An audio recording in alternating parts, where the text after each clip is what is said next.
ഇന്നെന്താ ജേക്കബ് നേരത്തെ? എന്താ ഞാൻ നേരത്തെ വന്നത് അസൗകര്യായോ? എന്ത് പറ്റി? ഇന്ന് മൂഡ് ശരിയല്ലല്ലോ. മാധവൻ എന്തിനാ ഇവിടെ വന്നത്? അതാണോ കാര്യം? നമ്മുടെ എസ്റ്റേറ്റ് നമ്പർ 2-ലെ ലയത്തിലെ 15 വീടുകൾക്ക് എന്തോ മെയിൻ്റനൻസ് വർക്ക് ഉണ്ടെന്ന് പറഞ്ഞില്ലേ? അതിന് വന്ന തൊഴിലാളികളുമായി ഒരു കൂലിത്തർക്കം. ജേക്കബ് ഇവിടെ ഉണ്ടെങ്കിൽ പെട്ടെന്ന് സെറ്റിൽ ചെയ്യാന്ന് പറഞ്ഞ് കയറിയതാ. ഞാൻ ഈ സമയത്ത് വീട്ടിലല്ല, ഓഫീസിലാണെന്ന് മാധവന് കൃത്യമായിട്ട് അറിയാലോ. അത് പിന്നെ നോ, മാധവൻ ഇവിടെ വരുന്ന എനിക്കിഷ്ടമല്ല. ഓഫീസ് കാര്യങ്ങൾ സംസാരിക്കാൻ ഓഫീസിൽ വരണം. അത് ഞാൻ പറഞ്ഞോളാം.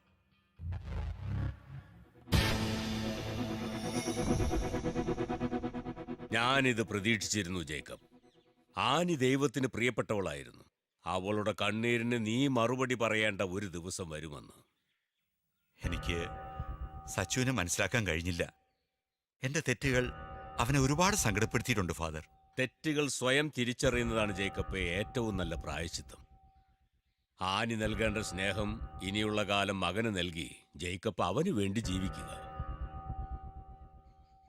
മോന്റെ കാര്യത്തിൽ ഞാൻ ചില തീരുമാനങ്ങൾ എടുത്തിട്ടുണ്ട്. ഫാദർ പറഞ്ഞ പോലെ ശേഷിക്കുന്ന കാലം എന്റെ സച്ചുവിന് വേണ്ടി ഞാൻ ജീവിക്കും.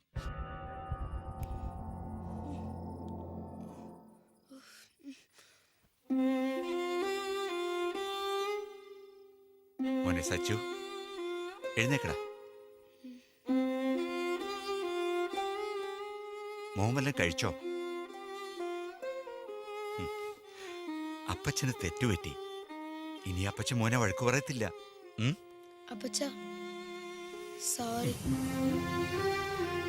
എന്റെ പൊന്നുമോൻ ഉറങ്ങിക്കോ. Good night. ഗുഡ് നൈറ്റ് അപ്പച്ച. ഈ അപ്പച്ചൻ മോനോട് എപ്പോഴും ഉണ്ടാവും.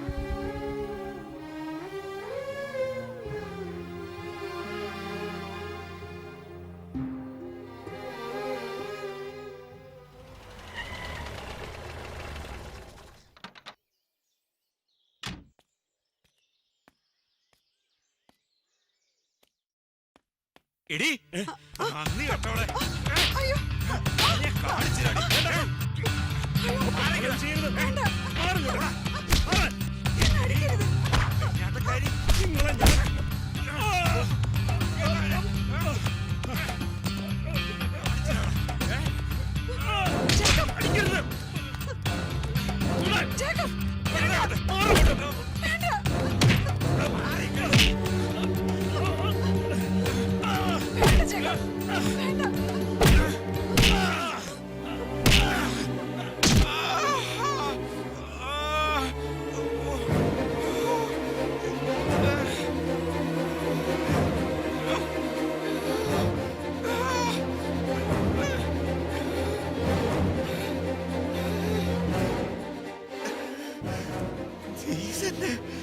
എന്നോട്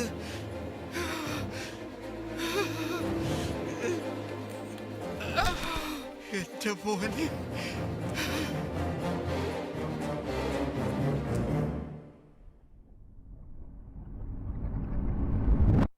ജേക്കബിന്റെ മരണത്തെക്കുറിച്ച് അന്വേഷണമൊന്നും ഉണ്ടായില്ലേ? പേരിനൊരു അന്വേഷണം. മാധവനും മേരിയും പണം ശരിക്കും വാരി എറിഞ്ഞു. തൊഴിലാളികൾ സംഘടിച്ചില്ലേ? മുതലാളിയുടെ മരണത്തിൽ ദുരൂഹത ഉണ്ടെന്നും പറഞ്ഞ് മാനേജർ മാധവനെ പാവപ്പെട്ട തൊഴിലാളികൾക്കൊക്കെ പേടിയായിരുന്നു. കേസ് അങ്ങനെ കെട്ടടങ്ങി. ഓക്കെ. ഫാദർ മെസ്സച്ചന് ഇങ്ങനെയൊരു അടുപ്പം വരാൻ കാരണം? അമ്മച്ചിയും അപ്പച്ചനും മരണപ്പെട്ടതിന് കാരണം മേരിയാണെന്ന് അവൻ അറിയാമായിരുന്നു. അവളോടുള്ള പക മൂലം ജേക്കബിന്റെ ശവമടക്കിന് ശേഷം അവൻ ആ വീട്ടിലേക്ക് മടങ്ങിപ്പോയിട്ടില്ല. ഞാൻ അവന് ചാപ്പലിനോട് ചേർന്നുള്ള ഒരു ചെറിയ വീട്ടിൽ അഭയം കൊടുത്തു. അപ്പോ ജേക്കബിന്റെ സ്വത്തുക്കൾ? അവിടെ മേരിയുടെ എല്ലാ കണക്കുകൂട്ടലുകളും തെറ്റി. മകന് പ്രായപൂർത്തിയാകുമ്പോൾ സർവ്വ സ്വത്തുക്കളുടെയും പരിപൂർണ അവകാശം സച്ചിന്റെ പേരിൽ ജേക്കബ് എഴുതി വെച്ചു. അതറിഞ്ഞതോടെ മേരി സച്ചിനെ ബംഗ്ലാവിലേക്ക് തിരിച്ചു കൊണ്ടുവരാൻ പല വിധത്തിലുള്ള ശ്രമങ്ങളും നടത്തി. ഒടുവിൽ അവനിലെ കൗമാരക്കാരനെ വശീകരിക്കാൻ മേരി സിസിലിയെ നിയോഗിച്ചു. ചാപ്പലിനടുത്തുള്ള പുരയിലേക്ക് സിസിലി പലപ്പോഴും വരാൻ തുടങ്ങി. ഞാനും സച്ചിനും അവളെ ശകാരിച്ചു മടക്കി അയക്കാൻ ശ്രമിച്ചു. ഒടുവിൽ ഞാൻ പേടിച്ചതുപോലെ തന്നെ സംഭവിച്ചു.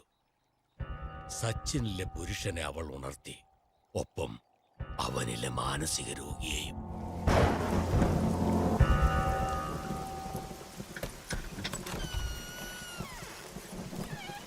സിസിലി, നിന്നോട് ഇവിടേക്ക് വരരുത് ഞാൻ പറഞ്ഞിട്ടുള്ളതല്ലേ? കിഴക്കൻകോള് കയറിയത് എത്ര പെട്ടെന്നാ. പെയ്യോന്ന് ആരെങ്കിലും വിചാരിച്ചോ? ഇനി അഥവാ അങ്ങനെ സംഭവിച്ചാൽ തന്നെ രാത്രി നനഞ്ഞു കുളിച്ചൊരു പെണ്ണ് വീട്ടിൽ കയറി വന്ന ഏതെങ്കിലും ആൺകുട്ടികൾ ഇങ്ങനെ കോപിക്കൂ?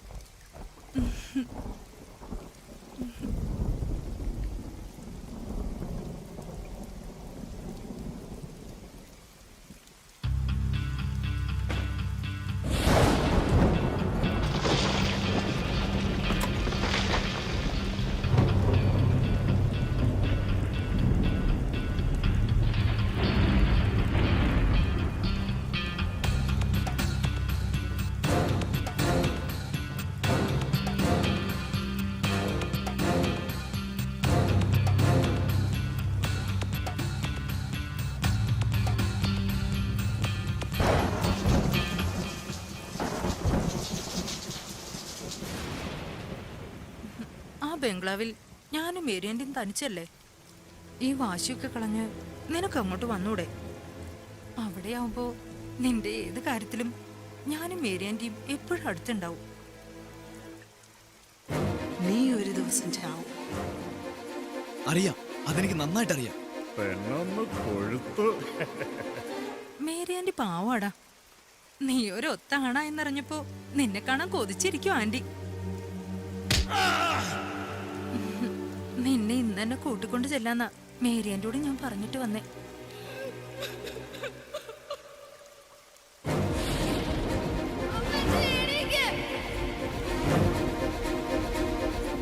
നമുക്ക് പോവാൻ സച്ചിൻ ആന്റിയുടെ അടുത്തേക്ക്. എന്നെ കൊണ്ടുപോകാൻ വന്നതാണല്ലേ? അതും എന്റെ അപ്പച്ചനും അമ്മച്ചയും കൊന്നവളുടെ അടുത്തേക്ക് സമ്മതിക്കില്ല. ഈ ജന്മം ഞാൻ അതിനെ സമ്മതിക്കില്ല. ഡീ,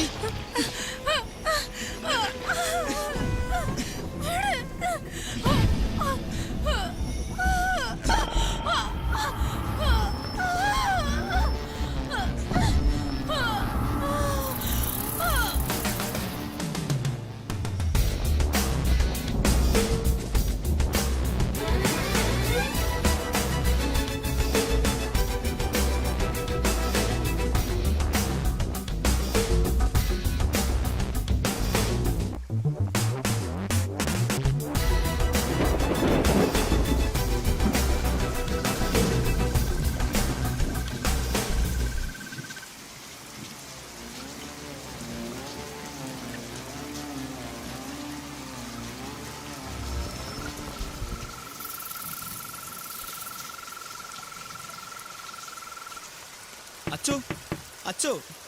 ആരാ ആരാ ഈ പാതിര നേരത്ത്? ഓ, നീയോ? എന്തേ? അച്ചോ, എനിക്കൊന്ന് കുമ്പസാരിക്കണം. കുമ്പസാരിക്കാൻ ഈ നേരത്തോ? നേരം വെളുത്തിട്ട് പോരെ മോനെ? അതുപോരാ, ഇപ്പൊ തന്നെ കുമ്പസാരിക്കണം.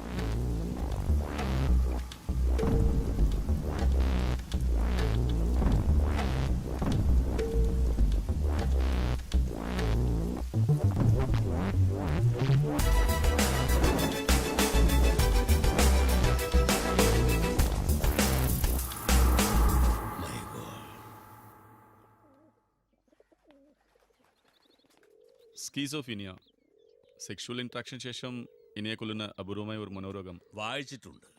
സെക്ഷൽ ഇൻട്രാക്ഷൻ ശേഷം ഇണയെ കൊന്നു തിന്നുന്ന ഒരിനം ചിലന്തിയെക്കുറിച്ച്.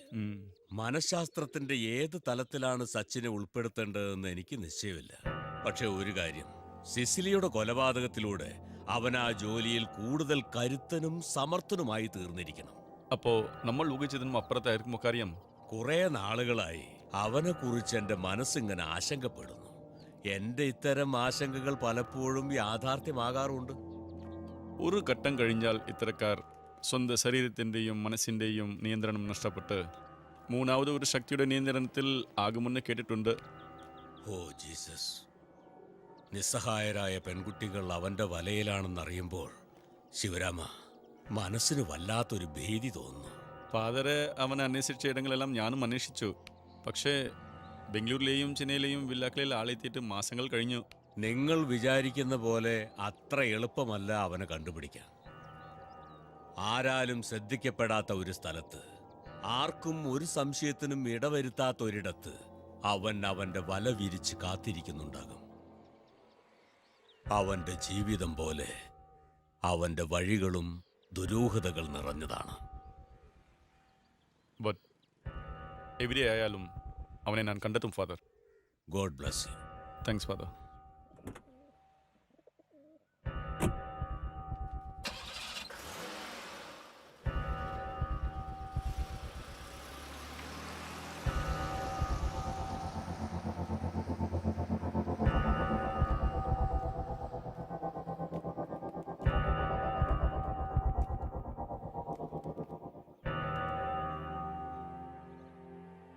നിന്നെ വിഷമിപ്പിക്കണ്ടെന്നോർത്താ ഞാനിത് ഇതുവരെ പറയാതിരുന്നത്.